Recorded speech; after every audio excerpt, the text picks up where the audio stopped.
የገዳም ጉንዳጉንዴ ታሪክ ለመጻፍ ተአምራቱና ገድላቱ የቱን ያህል ጠቃሚዎች እንደሆኑና በጥንቃቄ በአክብሮት ሊያዙና ሊመረመሩ እንደሚገባ በዚህ አጋጣሚ ለማየት እንችላለን።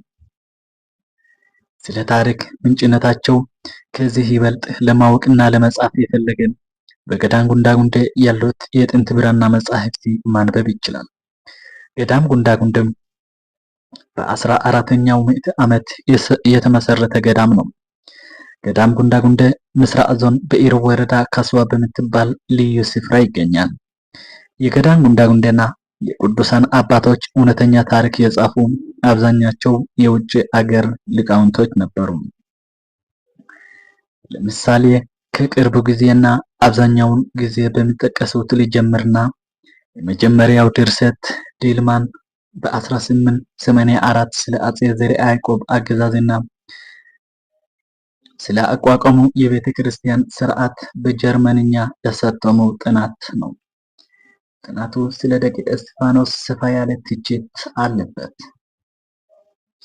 ከዚያ ጁል ፔሩሾ የአጼ ዘርዓ ያዕቆብና የተከታዮቹን ነገስት ታሪክ በ1893 እና በ1894 የፈረንሳይኛ ትርጉሙ ጋር አሳተመ።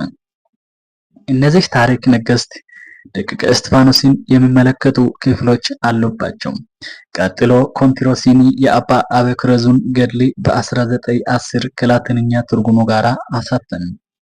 አባ አበክረዙንም የአባ እስጢፋኖስን የመንፈስ ልጅና አበምኔትነቱን ወራሳቸው ነበሩ። ኤንሪኮ ቼሩሊ በ1943 ተአምረ ማርያምን አጥንቶ የደቂቀ እስጢፋኖስን ታሪክም ያለበት አንድ ትልቅ መጽሐፍ በኢጣሊያንኛ አወጣ።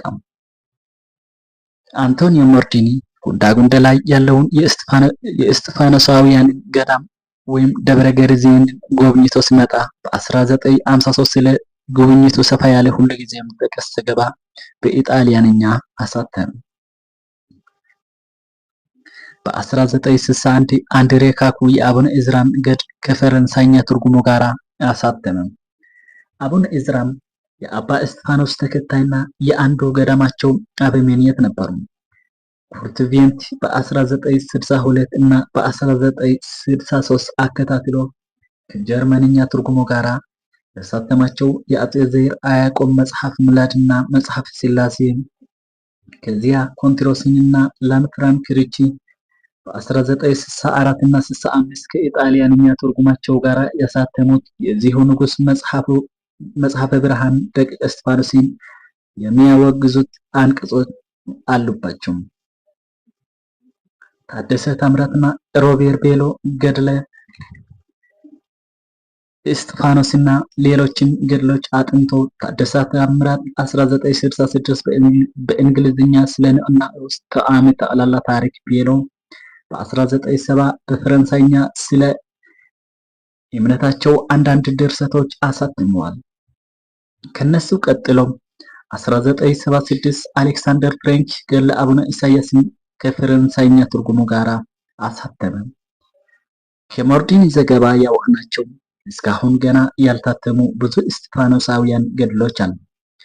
ከጥቂቶቹ ጥናቶችና ድርሰቶች በቀር የእነዚህ ሊቃውንትና በመስኩ ያለኑ የሌሎቻችን ጥናቶች ሁሉ የታተሙት በውጭ ሀገር ተመራማሪዎች መድረክ ላይ ስለሆነ ብዙ የተማሩ ኢትዮጵያውያንን በተለይም ከሁሉ አስቀድሞ ማወቅ የሚገባቸው ብዙ የኢትዮጵያ ኦርቶዶክስ ቤተክርስቲያን ወገኖች ያነበባቸው አይመስለኝም።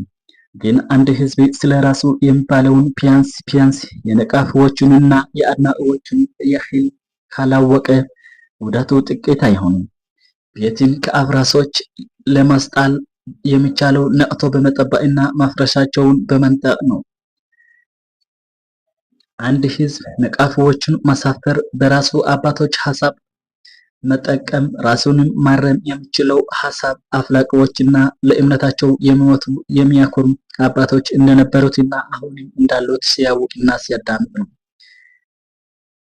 የውስጥ ነቃፊ ጠጋኝ ወይ የውጭ ነቃፊ አፍራሽ መሆኑ የታወቀ ነው።